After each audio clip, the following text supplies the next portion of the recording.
watch a movie right on your computer.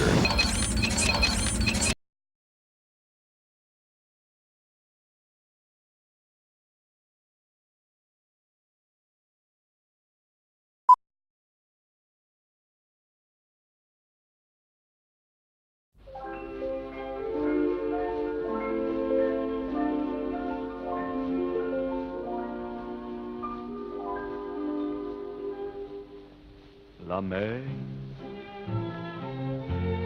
qu'on voit danser le long du golfe clair a des reflets d'argent, la mer. If you travel from Sedan in northeastern France, near to the Belgian-Luxembourg border, down alongside the German frontier, across the Moselle and the Saar valleys, towards Switzerland, you will now and again come across strange structures sticking up in the countryside and in fields, hundreds of them, like this thing behind me. If you ask local people, and you're lucky, they will say it's something to do with the Maginot Line.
To tell me, very broadly, what do you know about the Maginot Line? What I know is that it was an ineffective defense for France after World War I and before World War II. Ça, je n'en sais rien, je ne suis pas un stratège militaire. What do you know? They walked around it, didn't they? La ligne Maginot, je peux pas vous en dire grand-chose, hein, moi j'étais trop jeune. Hein. Est-ce que ça marchait? Ça marchait? Oui. Ouais. Okay. Non, c'est tout poche. Was there a battle there? No, No? no.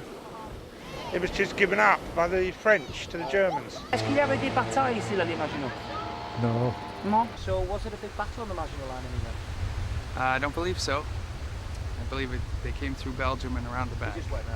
The Maginot Line got its name courtesy of the media, who tagged it onto André Maginot, who was Minister of War at the time when they voted the money. He was a popular figure, ex-World War I hero, severely wounded in the leg.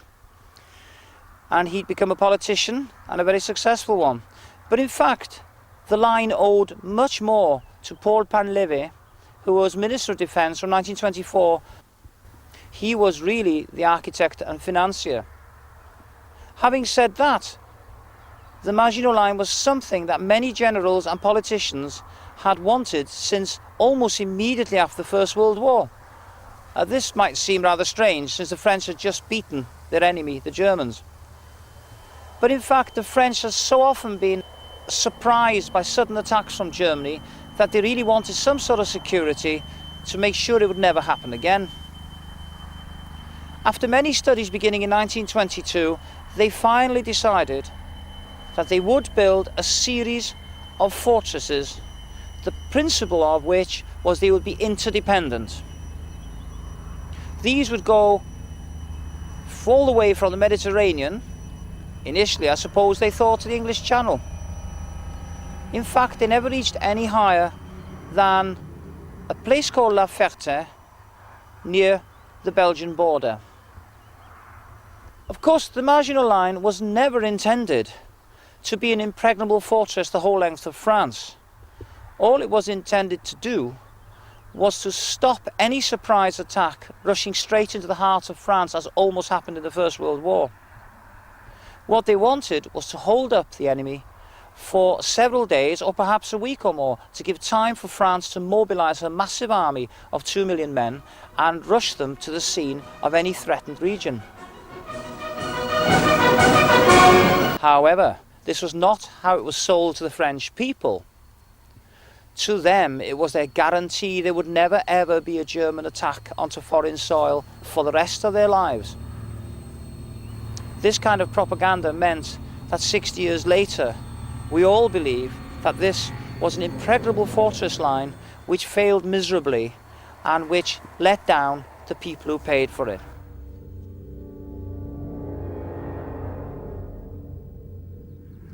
The Maginot Line did work insofar that it forced the Germans to choose to launch their attack somewhere between its northern end and the English Channel. This should have made life much easier for the Allied generals, who could have concentrated their mass of material and men in the right place to meet the threat. It's well documented they got it wrong. Their armies were cut in half, the British Expeditionary Force was driven into the sea at Dunkirk, and as far as the British are concerned, that's the end of the story. The rest was simply the immediate fall of France. The real history, and especially the part played in it by the Maginot Line, is rather different.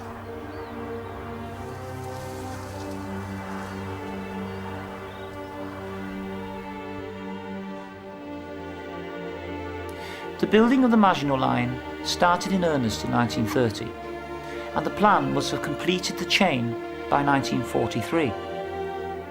By the mid-1930s, though, it became clear that Hitler was unlikely to wait, so the problem of lack of money and political opposition was now compounded with one of lack of time to finish the ambitious project.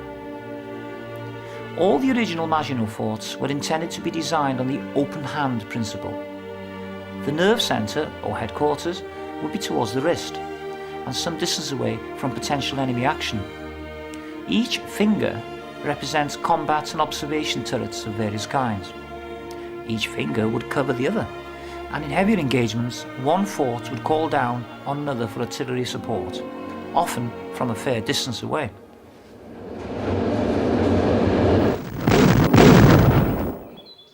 This design was intended to make the forts very difficult to storm by conventional artillery and infantry methods. Assuming the enemy could cross or destroy the veritable fields of barbed wire entanglements and anti-tank traps which surrounded each fort, there was the fact that every conceivable angle of approach was theoretically covered by cannon and machine gun.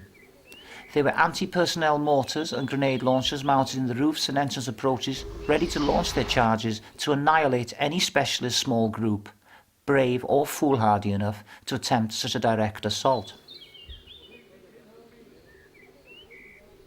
In the event of a particularly heavy artillery or air attack, the defenders would simply shut shop, seal their various shutters and embrasures, and take shelter deep underground. As soon as the enemy put in a mass of infantry to consolidate the position, a phone or radio call would ensure that every available gun from neighbouring forts would open up with a barrage of anti-personnel shells and mortars onto the metres-thick reinforced concrete roof of the threatened fort. The roof of a Maginot fort was intended to be a very uncomfortable place for an unwise invader to be caught.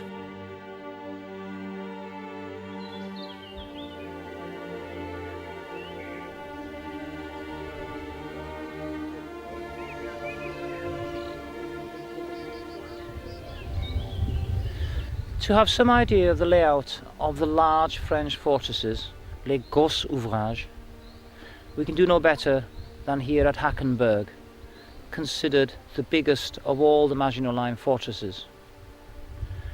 The firing turrets were a good 2 kilometers away from this, the entrance. All the large fortresses had two entries, one for munitions, that's the one behind me, and another for the men.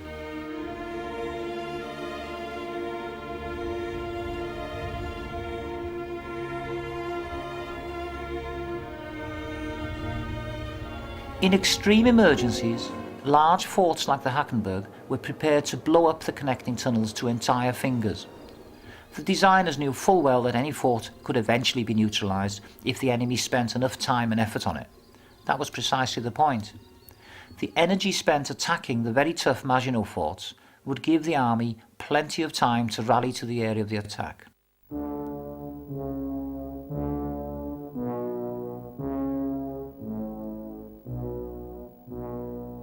This is the most powerful artillery piece on the entire Maginot Line, the 135mm Eclipse turret gun of the Hackenberg.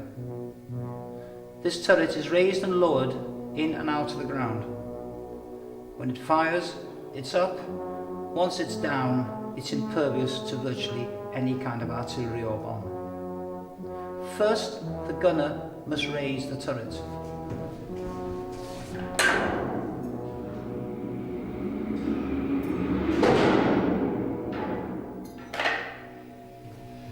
The ammunition hoist is set in motion.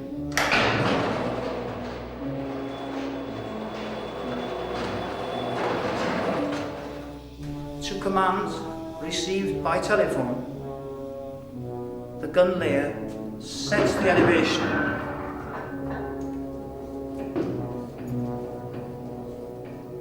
and the direction of the guns.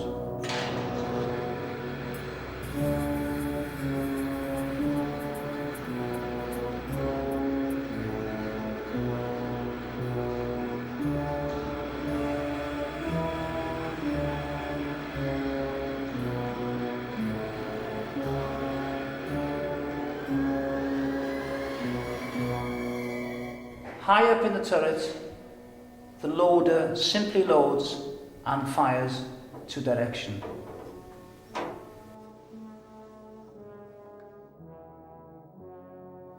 This is a tiny space, even to be in, let alone to fire.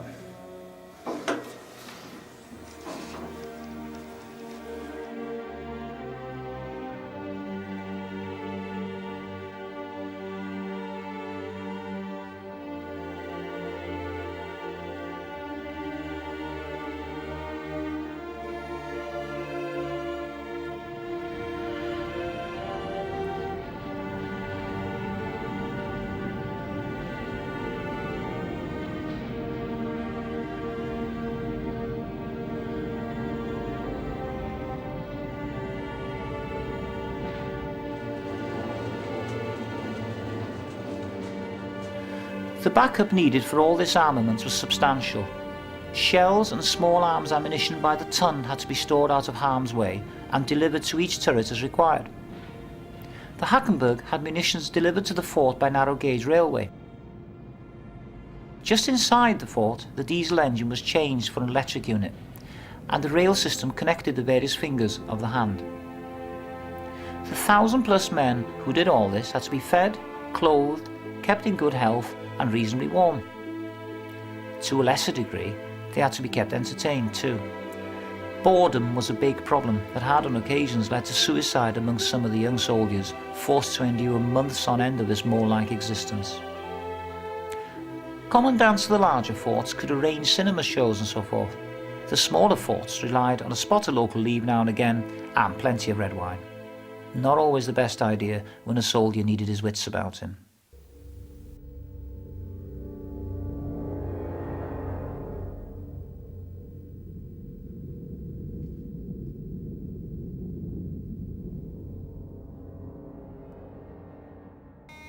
Nor did the Maginot Line operate in isolation. They cooperated with infantry and artillery regiments who tended to stick with a particular fort or group of forts, adding to the general feeling of solidarity and loyalty. 500,000 men were employed as such local support troops, or troupes d'intervalle as they were known.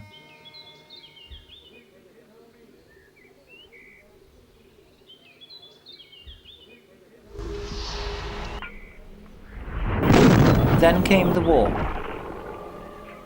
When Germany invaded Poland in 1939, France declared war on her old enemy just a few hours after Britain. She evacuated most of the civilians living in the zone between the German border and the Maginot Line, and even launched attacks on the limited forces Hitler had left to guard his rear. These attacks got nowhere, which should have warned the French generals the superiority of the enemy they were facing. But Allied Supreme Commander General Gamelin, whose headquarters de Gaulle once described as a submarine without a periscope, was not a person to learn valuable lessons so easily. Assuming that they had reached a stalemate, the French on the Maginot Line settled down to the phony war, or drôle de guerre as they called it.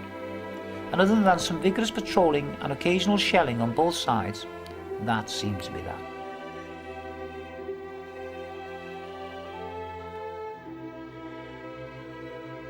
May 10th, 1940. On this fateful day, the German army made two massive attacks. One through Holland and Belgium, and one further south through the Ardennes. Though the first attack was finally slowed for a while, after considerable misunderstanding and chaos between various generals of the four Allied armies involved, the Ardennes attack was a sensational success and ripped through northeastern France. The left flank of this powerful army passed close enough to the Maginot Line, at La Ferté, for the little fort to be considered a threat that had to be wiped out. La Ferté was the last of the Maginot Line forts to be built, and at a time when money was very scarce. It was a relatively small fort, consisting of two main blocks, connected over a 300-yard length by a tunnel about 100 feet under the ground. It had a series of fixed turrets and one retractable. They were armed with 25mm cannon and twin machine guns. Block 1, where I'm standing now, was also equipped with a 47mm anti-tank gun. Lieutenant Maurice Bourguignon was the commandant. He had under his command just over 100 men. They were quietly confident that they could withstand any attack.